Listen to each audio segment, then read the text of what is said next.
Hi guys, welcome back to Irish Footy Vlogs. Welcome back to another Premier Division review show. Delighted to welcome JP and Luke with me today. Guys, how are you doing? Sweet. All good. How are you? Not too bad. I'm back in the hot seat, obviously, today. And speaking about hot, it was fairly hot Friday evening when I found out that Pats had let in 2 goals against Harps to draw 2-2 in Ballybuffet, because most people who watch the videos will know that I was elsewhere that night. I was in Tallaght Stadium, but we'll actually start off with that. Let's get that one out of the way. It obviously finished with Harps 2, St Patrick's Athletic 2 at Finn Park. And I actually saw the game back, by the way, as well. I watched it back fully, but interesting comments, I have to say, from Tim Clancy after the game. And he seemed to suggest, JP, that the players essentially didn't do their job. Now, there was a little bit of talk about substitutions being made in the last 10 minutes, in which he said of a game on Monday, obviously you want to get fresh legs on the pitch and that. And, a lot of people are blaming the substitutions. But from my point of view, substitutions happen in games and you make them. And if you have a game on Monday, you expect the players to bring on, I would have thought, to see the game through. And he certainly alluded to that. What's your thoughts on that, first of all? Yeah, I have to 100% agree with him on that. Like, it's 2-0 up away from home, and you've got a game on Monday. It's the ideal scenario, like, really, isn't it? 2-0 up against the team at second bottom. You've Shamrock Rovers on Monday. The one thing you want to do is get your key players off and give them a wee bit of a break before Monday. You know what I mean? And he's obviously thought that the team that he has out there, plus whoever he was changing and stuff like that, would have been good enough to get them over the line, and they probably should have been good enough to get them over the line. And it's the ultimate capitulation, I think, from Pats. I think the only way they could top that was maybe if they had went and conceded 3 goals and lost the game completely. But it's an absolute shocker, no matter what way you look at it. But I don't think you can lay the blame at the manager's door in this one. I think the players have to take responsibility for this. The 2 goals they conceded, JP. We'll get on to Harps as well. Seen the Ethan Boyle goal. Yeah, but the first goal, did you see the first goal, Luke? I mean, it's a simple enough free kick played in by McNamee. It's not a brilliant ball to the far post or someone gets in the header on. It's just played kind of quite centrally in, and Pats just don't deal with it at all, and it leads to a goal. And obviously the winner from Boyle is a little bit messy as well. What were your thoughts on how Pats defended the goals, I suppose? Well, like, to be honest with you, again, I agree with what JP is saying. I don't really think you can blame the manager here. And Tim, obviously, you're sitting in the 88th minute. He's obviously saying to himself, we've got a big game on Monday. So I need to make these substitutions so he has fresh legs. I know it's the next, whatever it is. I know there's a few minutes added on as well, but regardless of that, you know what I mean? You shouldn't be conceding 2 goals in the last few minutes of the game. Like, do you know what I mean? It's, as he alluded to, it's criminal. It is criminal, to be quite honest. And Luke, to be honest, it's a game. It's a game that Pat's really controlled as well for 80 minutes, and actually played very good football, actually. And he said himself they should have been 3 or 4 up, and to be honest, they should have been like. No, they had a lot of chances in the game. I know Burns missed a chance in the first minute, but they went 2 ups after that chance. And after that, to be honest with you, Owen Doyle misses some great chances. He misses a sitter when Breslin plays a brilliant ball across. You got to be scoring those. And, Owen Doyle's a strange one. He came into the league, Luke, with a big reputation, seen as one of the best signs in the league. But to be honest with you, he misses a lot of chances like that, probably more so than he scores them. So, look, that's something you're going to be disappointed with as well. But, you're in the game, not only have you controlled the game, but you've probably played brilliant football and probably should have been 4, maybe 5 up, and then you let the team back into the game. Now, you have to give Finn Harps a lot of credit as well, because this isn't the first time Harps have done this. They've laid siege on teams before, like Sligo last year. And again, I blame the players from Sligo's point of view in that scenario as well. But from Harps' point of view, like, they did battle very well. And that's the thing, they did battle. Maybe something Pats didn't do in the last couple of minutes, and Finn Harps got their just awards for that battling spirit. Well, you can see there's definitely a lack of senior players in the Pat squad. You're the 88th minute, you're 2-0 up. That's at that point, then you've got to manage the game. You know what I mean? You've got to manage the game, whether it's taking a few minutes. You take everything a bit slower. You know what I mean? You keep the ball. It's just pretty basic stuff. You know what I mean? And try and get into the corner if possible. And to be honest with you, like it is criminal. It really is, and I see fans are blaming the manager for this. It's just an easy thing to blame, isn't it? Really, like I don't see how it's the manager's fault here. I probably have my bias cap on me again, like I usually do with Tim, but like still, you can't. You know what I mean? It's not as if he's brought on, the quadruple substitution, whatever he done. It's not like he's bringing on players who've never played football before. You know what I mean? He's brought on players who have been playing football at this sort of level for years now. And the young lads coming up who've been playing Youth League of Ireland. You know what I mean? It's basic stuff. Manage the game. When you're in the 88 minute, manage the game. You're 2-0 up. You don't have to go and attack. You know what I mean? Like, just manage the game. And Pats didn't do that, and they got punished for it. And they also didn't take their chances. And again, you get punished for that, especially in this league against anyone. It doesn't matter who the opposition is. Yeah, it's true, JP. Go on. It's the one team you don't want to get into a battle with is Finn Harps, and especially Finn Harps. Like, and as you touched on it there, they got into a battle and they didn't like the battle and they came out the wrong side of it, really. And the one thing you don't do is give them set pieces because they're so good in the air. I know they've lost the likes of Dave Webster and they injury, and then they've lost Sean Boyd at the start of the season to Shelbourne and stuff like that. But they've still got the likes of Oil and all the players in there that can cause trouble in the opposition box. And tossed a free kick from McNamee and they scored, and then it's a corner as well. And it's the one team in the whole league that you don't want to get into a battle with, because 9 times out of 10, unless you're really up for that battle, you're not going to come out the right side of it. And it's not the issue with Pats generally, JP, that they can play good football, but if it comes to a battle, they're in a little bit of trouble. Aye, it is. I think they've lost Lee Desmond in the winter, and I don't really think they replaced him, to be honest with you. Paddy Barrett's there. He was there last year as well. Abankwa, I know somebody said that he didn't look good whenever he was playing on Friday night.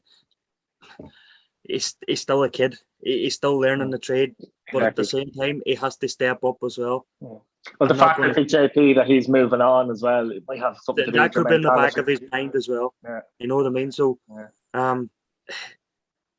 JP, does this result do anything for Harps though? I mean, they're 10 points, apart from the fact that they get a point out of the game, but they're 10 points behind Drogheda, and like they're 3 points out of UCD. We'll get into UCD later. Obviously, Kerry can be moving on, etc. But what can they take out of the game apart from actually the result? If you know what I mean, can they use this as a foil to push forward?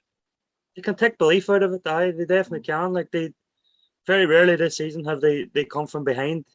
They win games. They've probably thrown points away from the lead. Like in the Brandywell, they led twice and conceded in stoppage time, and now they're on the right end of scoring in stoppage time, and they can take belief out of it. And because up to this point, we haven't really seen something like that from Finn Harps, really, have we? They probably played like that against Derry in the Brandywell.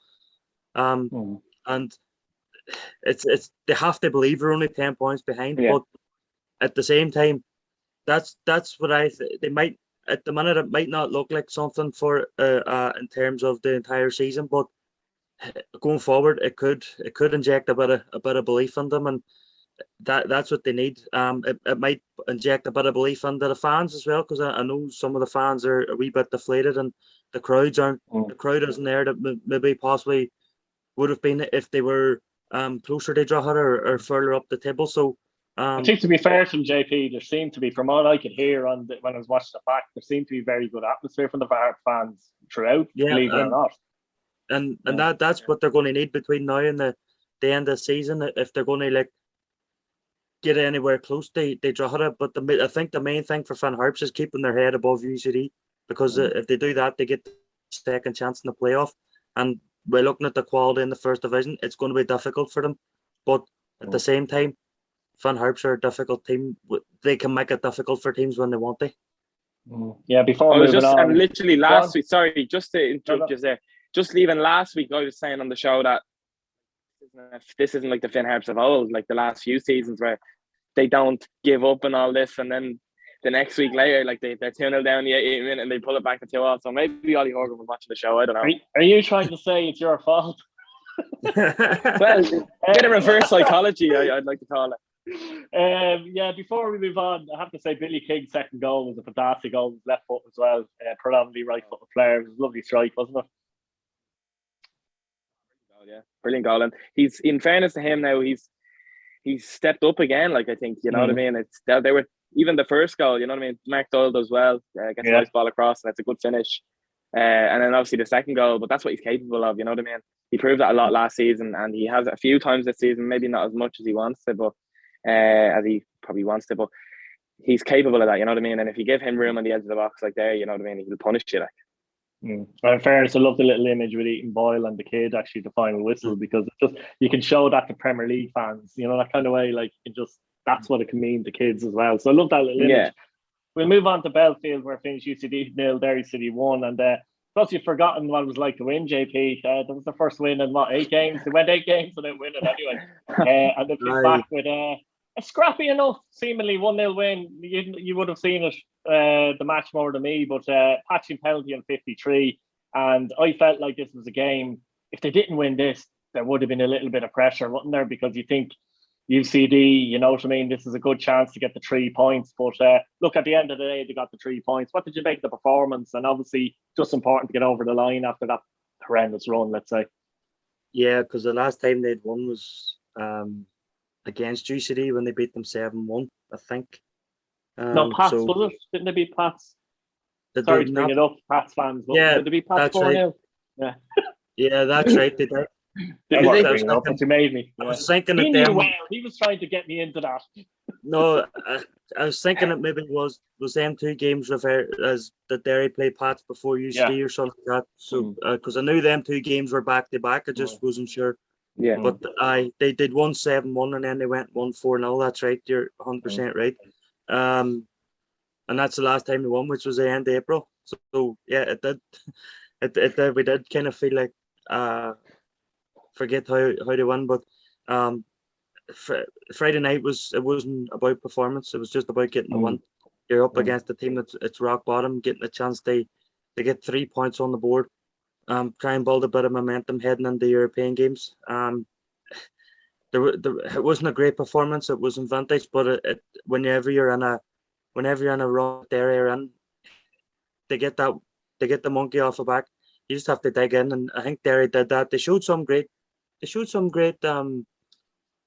periods rather than there wasn't like sustained periods, but whenever they did try and create things, there were some good passing moves and stuff like that. And before they took the lead, they had a couple of chances. I think Brandon Kavanagh had one, was put across the box, and he took a touch, and the defender done well to cross and get the block on. And that's when Derry started to put a wee bit of pressure on UCD. The first half, throughout the game, UCD took the game to Derry. You could see that they were trying to maybe pounce on Derry's weakness or vulnerability of having not won in 7 or 8 games. And Maher had a couple of saves. There was one save he made, and it looked like he was pulling it out to feed the striker, but he managed to gather it. And just before half-time, McGonigal, Derry countered brilliantly, and then McGonigal had a pop from edge of box, and a great save by Cian Moore, tip it over the bar. So although there wasn't a lot of sustained periods of pressure from Derry, they did create some good opportunities, and so did UCD. But I have to take note, young Kevin Porter, right back, was excellent.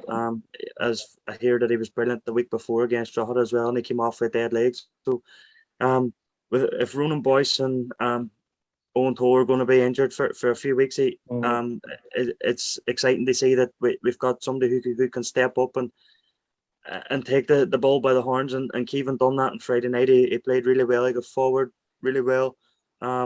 He wasn't afraid to show for the ball, and he put a couple of great crosses in the box, and there was nobody on the end of them. But the penalty, it came a few minutes after we first look, it looked like McGonigal's clipped as he went through. It was one of them ones you're thinking, it's through and goal, why would they go down? Then you watch the replay and you're thinking, right, well, maybe it's not as clear cut, but the penalty came from just... Oh. 1, 2, 1, 2. We've gone frozen. On the back. I can hear you, Keith, but I can't hear your throat. There. Right, the penalty.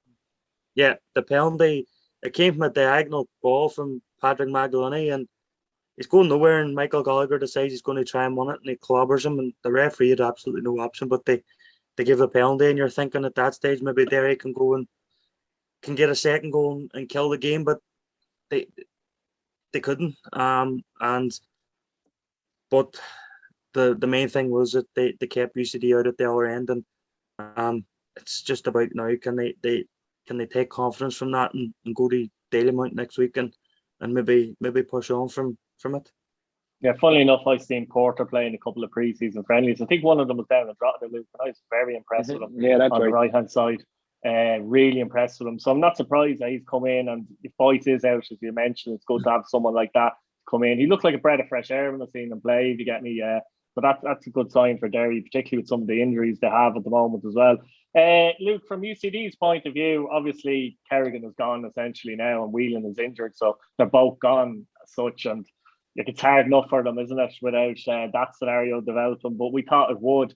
I suppose from, first of all, Liam Kerrigan point of view, what do you make of the move to Serie B and Coma? I personally like these kind of moves because I think it's interesting to see how these players, adapt in European football as opposed to necessarily English or Scottish football. Yeah, it's a funny move. Well, it's not a funny move. It's an interesting move more. More like it. I was surprised by it. I wasn't, you know what I mean? I thought maybe he would have went to the UK or something, or maybe to another Irish club, League of Ireland club. That's I don't know. Again, oh well, he would have been welcome, but no, look, he's an excellent player, and I'm sure like he'll get a lot of first team over there, and he'll get in that squad. You'd think, anyways. You'd hope, anyways, but. Because he's a player with a lot of quality, and he has proven that even in the Premier Division this season. And for the under 21s as well, he's proven it a little bit for the under 21. So I think that's probably where he's put himself really in the shop window, probably. Yeah, it's an interesting move, and it's one I'll be looking forward to seeing how it goes. It's a big loss now for UCD, of course, but it's not. I'm sure it's no surprise to them, and it's no surprise to us either. You know what I mean? We kind of had an idea that it was going to happen.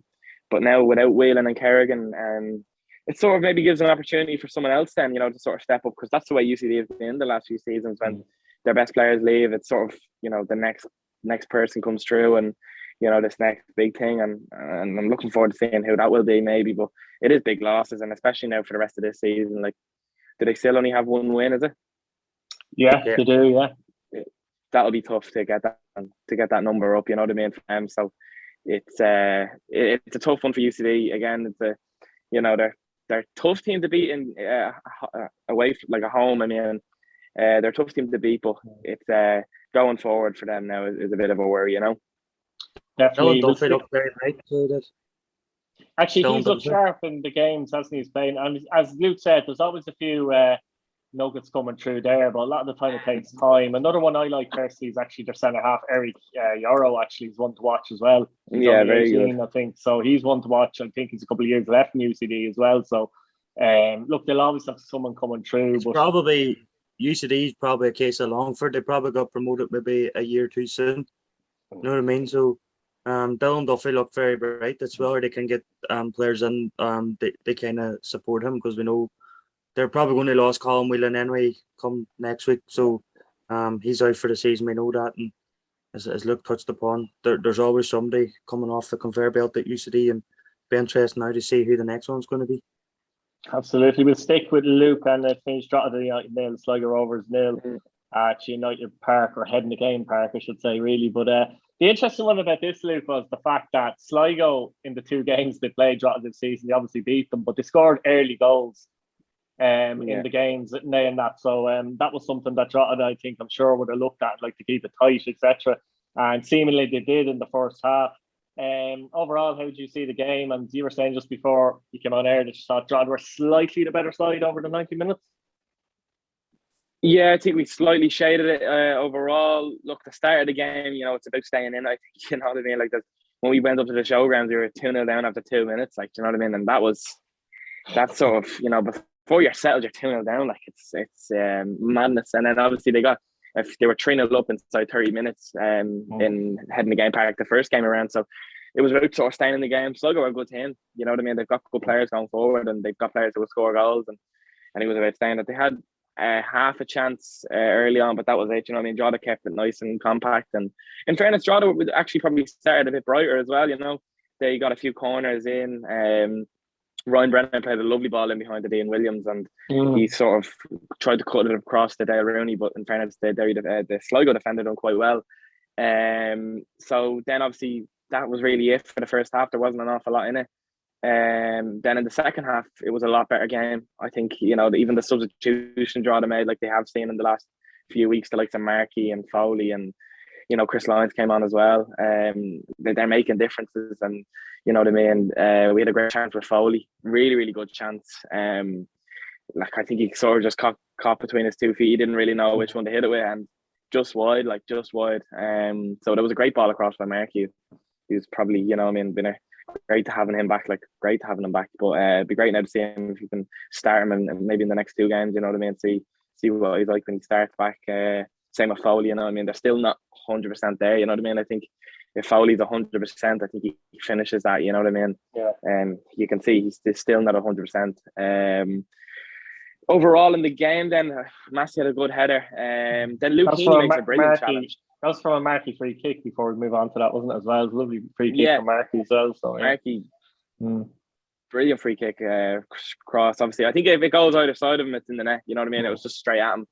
So that was very unlucky, to be honest. But Nugent had a good chance, which they didn't show on the highlights, actually. The keeper made a decent save. I think he actually tipped it onto the post, but I can't really remember for sure, but it was sort of felt him on the edge of the box. But and then Luke Heaney makes this brilliant challenge. Excellent. You've probably seen it on the team when he Will Fitzgerald's through 1-on-1, and he looks like he's just going to finish it, and Heaney, you know, sprints across and makes a brilliant challenge. It was excellent. You know what I mean? I think he's been great the last few weeks, Luke Heaney, in that right back position. You know what I mean? And Evan Weir as well, who was man of the match, and playing centre half again. It's not his position, and he's sort of made it his own. It is now, Luke. Well, yeah, it is now, of course. And you know what I mean? I don't blame Kevin for playing him there, because he's been excellent. You know what I mean? Absolutely excellent. So Nugent as well was fantastic. I actually seen a comment that Nugent played poorly in the game on one of, I think it was the interview I done with him.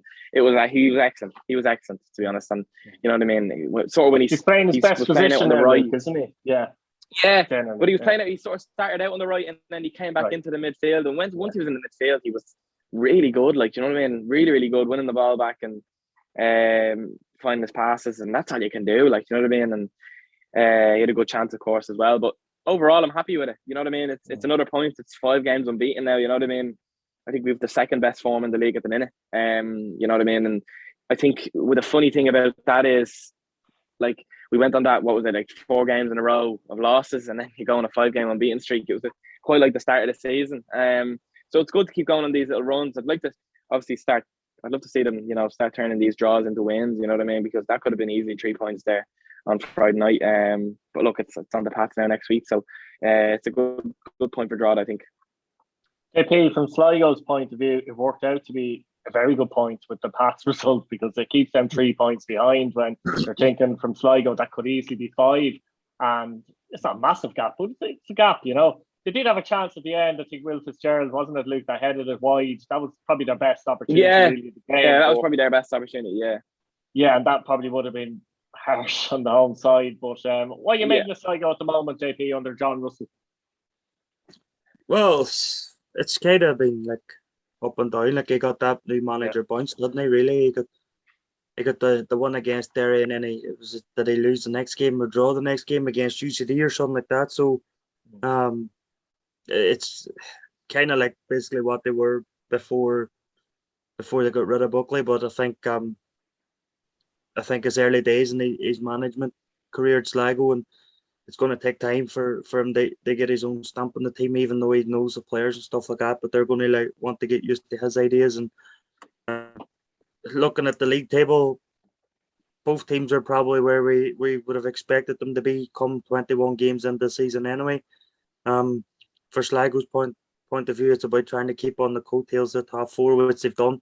They haven't lost any ground, albeit that was because of Pat's capitulation against Harps. But for Drogheda, they'll just want to maintain that gap between themselves and Harps. They won't want it to get any less, and possibly increase it.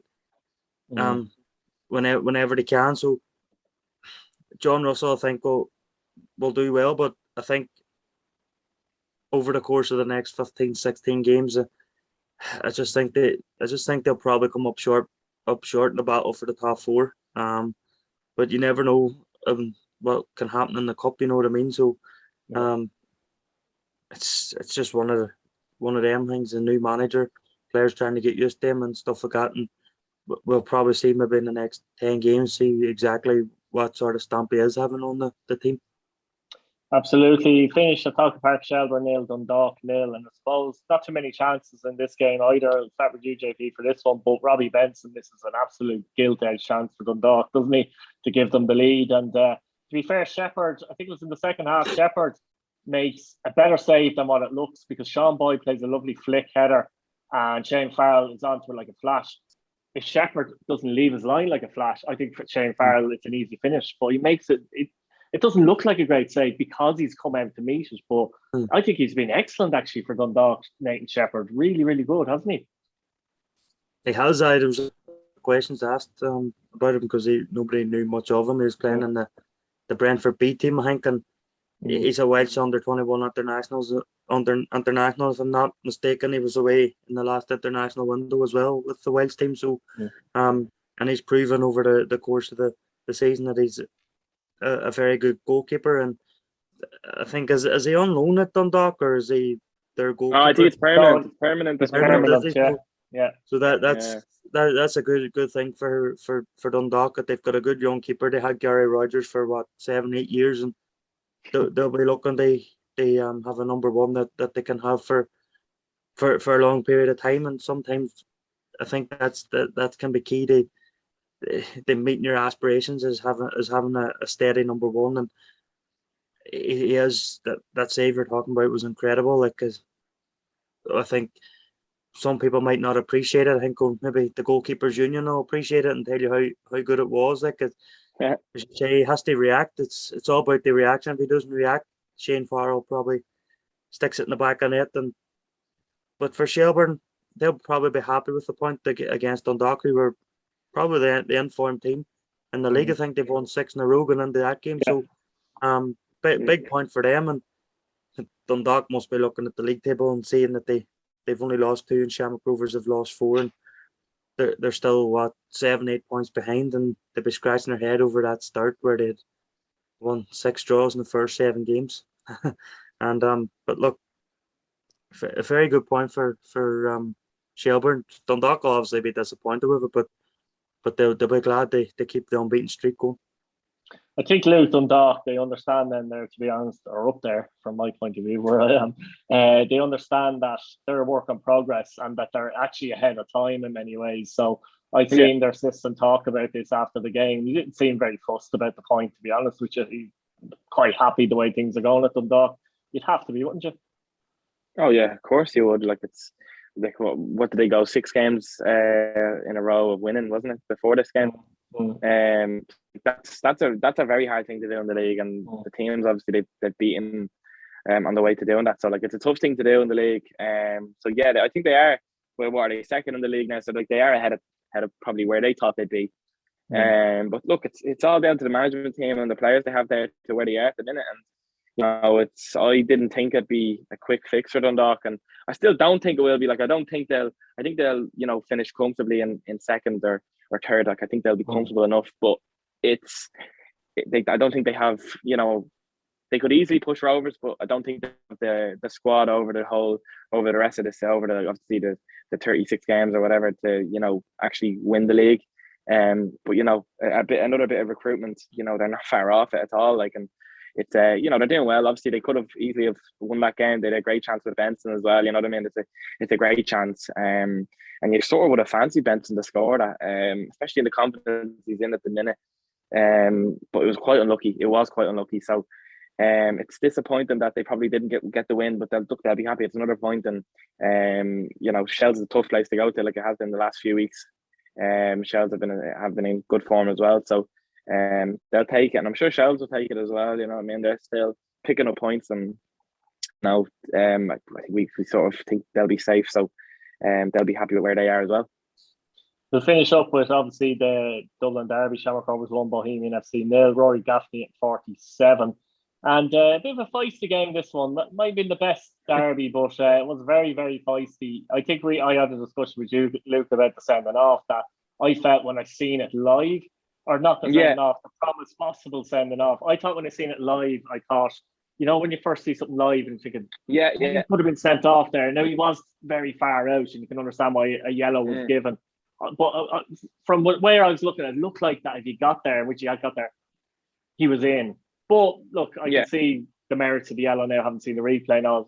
When you see something live, I think Levinson though was definitely lucky for the challenge on Lions. Now I know Bowls fans will love that, etc., etc. But you have to call a spade a spade. That's a red card all day long. It's ridiculous challenge. You know, the funny thing is the opposite, Luke. I thought at the time it was so quick. I thought it was a coming together type challenge. But when I look back at the replay, I went, oh my God, that's all day red card. Maybe the officials didn't see that right either. I don't know. I think Rob Harvey had his back to that tackle, didn't he? That was the one. Yeah, he gave me yellow. He gave me yellow. Yeah. Harvey, well, because Harvey had blown. Mightn't it? Yeah. Harvey had blown for the free kick where Lopez had won the ball. Yeah. And then Livingston went flying in like I don't know what. And Harvey didn't see it, so he's relying on his two linesmen, his fourth official.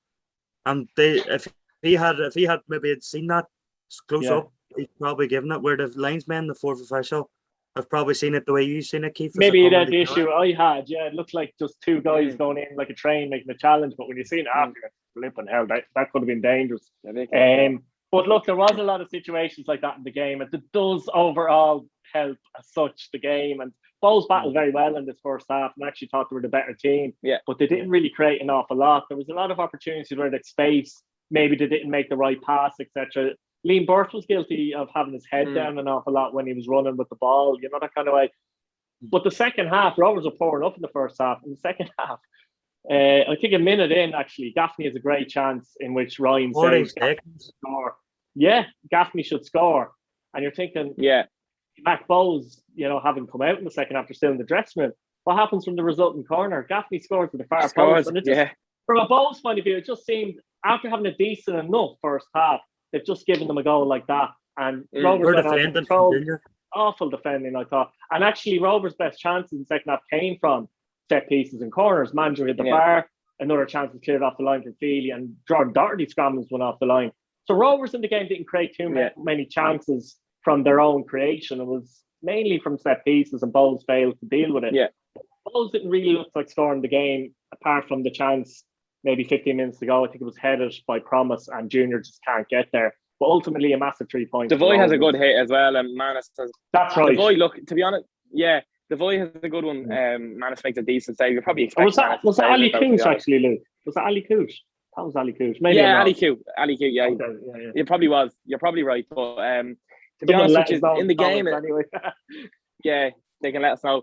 In the game overall, I probably. I rewatched it anyways, and I thought overall as a game, I to be honest, it was a good watch. Like after being at the Drogheda game, it was feisty, as you probably expect in a Dublin derby, and especially with the likes of Andy Lyons switching and all this, and Mandrew and that, you know what I mean. It's it adds a bit more to it, you know what I mean. Especially after the Lions scoring that day in Daily Meds, I don't really think I think that'll be still sore in the memory of the Bows fans. But to be quite honest, overall as a game, it's probably not the best game, but it's probably a good derby because it's everything it's really really fast tempo. You know what I mean? It's probably what you'd want from a derby. Very heated, but to be quite honest, that Levingston challenge is ridiculous. There's no need for it. There's absolutely no need for it. I know all this, that Lyons left and all this, but there's absolutely no need for that challenge. And he's lucky he wasn't sent off. You know what I mean? Because if he gets sent off, the game's round. You know what I mean? You're up against 10 men against probably the best team in the league. You know what I mean? It's a tough one. That would have been a tough one, but obviously then, look, Bowles will be happy with what they started the game in the first half and that. But as you said, like, they didn't come out in the second half early on, and when you don't come out against Shamrock Rovers, they'll punish you, and they did. Overall, then it's one of them ones that's once Rovers scored, they were happy, you know what I mean, to sort of sit in and hold on, and it's just typical, you know what I mean, Shamrock Rovers to hold on, you know what I mean. You never really thought, like, once I seen it was 1-0, I didn't think that Bowes were going to get back into the game. and probably was proven as well. So look, Rovers will be delighted. They've it's a tough result last week against Dundalk, so they needed that win. And I'm sure Bradley wasn't happy at half time. You know what I mean? I'm sure he wasn't happy at all with what he's seeing. So I'm sure he was in the dressing room really getting them going and, get out early and let's get a goal. And that's what they've done. So he would have been delighted with that. And it's a good 3 points for them. And it's another derby win for Shamrock Rovers. And I don't know how many that is now in a row. They seem to keep rolling in anyways. 3, definitely. 3. They have to be happy to extend the lead in Dundalk, JP, because they're not they feel like they're doing enough Shamrock Rovers and they know that in many ways. They're playing within themselves. And anytime anyone gets kind of close, they kind of go, that's a little close, we'll kick on again. Oh yeah, it's exactly that was defeat. The Dundalk would have given them a kick up the backside, because Dundalk had closed the gap to 5 or something with a game in hand on them, like a Dublin derby to what we're used to watching compared to what I watched in Tala, because the last game in Tala was live as well, and I watched that and it wasn't a very good watch, and I don't know what the game in Denmark was, but this game was a true Dublin derby, tackles flying in, you name it, stuff like that there. And say Rovers got the goal, Bows couldn't get themselves back in the game, although they had the chances to do it and couldn't do it. But going back to the red card incident that Bows were unhappy with, it's a tough one because of the distance and stuff like that. Is the referee sure that when Promise gets on that ball that his next touch is going to take him towards goal? He has to be 100% certain about that. But for me, looking at it, you're probably thinking, yeah, it's a red card, but the referee doesn't have the luxury of seeing it again. So, do you think the fact that it is so far out, Luke, like Luke was saying, that it's so deep that's the main reason? If that was, say, if that's right in the box, gone. If that's 30 yards, 30, 35 yards from goal, he's gone. But the fact that it was right on the halfway line has probably saved the defender. And I know from the Bows point of view, they're probably thinking, right, well, it doesn't matter whereabouts in the pitch it happens, it should be given as a red card. And Kieran Kelly was sent off the week before for something pretty similar to that. And I did say that to you, Keith, as well. That's where there's a lack of consistency, because I think maybe a different referee might have given a red card there. You know what I mean? I think if Kieran Kelly's getting sent off the week before for something similar, there also might have been an element of early-ish in a Shamrock Rovers Bowls derby, unless you really have to. And maybe that's why they leveled someone, even though it was an awful challenge. You just don't know. I don't know. Because if we go back a few years to Dublin derby, where Paul McLaughlin gave, I think, a red card to Rovers after, was it 5 minutes or something like that, and then he gave another red card before half time. Saying he spoiled the game and stuff like that. But to me, if there's a tackle happens after 5 seconds or whatever, and it's worthy of a red card, then you give it, because the referee hasn't spoiled the game. It's the person that's made that tackle who's spoiled the game. But at the end of the day, the referee's one man, and he's got $1 million against him. So I'm not going to be too critical of Rob Harvey for not giving that red card, or the Livingston one, because, as I say, he's had his back date and he's relying on second-hand information. And the second-hand information hasn't seen it close up. As you said, from the stand, you thought it was a coming together. So, but it was I didn't watch the game back, different chances and stuff like that. And from what I watched, I was probably a wee bit unlucky not to get anything out of it. But for Rovers, they'll be delighted to get on the 3 points. And not only that, they've capitalised on Dundalk dropping points, so they've opened up a gap again. So, as you said, they'll be hoping they do what they've done all season, and once that gap closes, they've kicked on and gone on a few match winning streak and increased it. And I can see them doing it again this time around. Well, sticking with Rovers, I suppose, and they have a great chance to go 10 clear on Monday night when they travel to Inchicore to take on St. Patrick's Athletic. And they could go 10 clear with a win, Luke. And obviously Dundalk would have 2 games in hand, but who's to say that Dundalk would win the 2 games in hand? They probably won't, actually, to be honest. But it's a great opportunity for them, and from then Pat's point of view, they could have been in a position, you feel, where they'd be 5 points at the Sligo and have an element of a little bit of a free hit and less pressure coming into this game. But now suddenly there's a lot of pressure on Pat's coming into this game, having drawn the game the way they did in the Friday night. Yeah, now the next 2 games are at home as well. So look, they'll be looking to get, like they have all season, sell both of them out and get a good atmosphere going because they're gonna need it. You know what I mean? I think they need to win the next 2 games. Well, obviously they don't need to. You know what I mean? I think they need a reaction from Friday night, anyways, against Rovers. They need to maybe start well in this game, and obviously finish the game well as well. Of course, let's not forget about that as well. But look, it's a tough game for them. You know what I mean? Last time they played them, they bet them in Richmond. So look, anything's possible. I wouldn't write off Pats. I actually think Pats could actually win this game. I don't know though. It's going to be a tough one. It wouldn't surprise me if they did win it.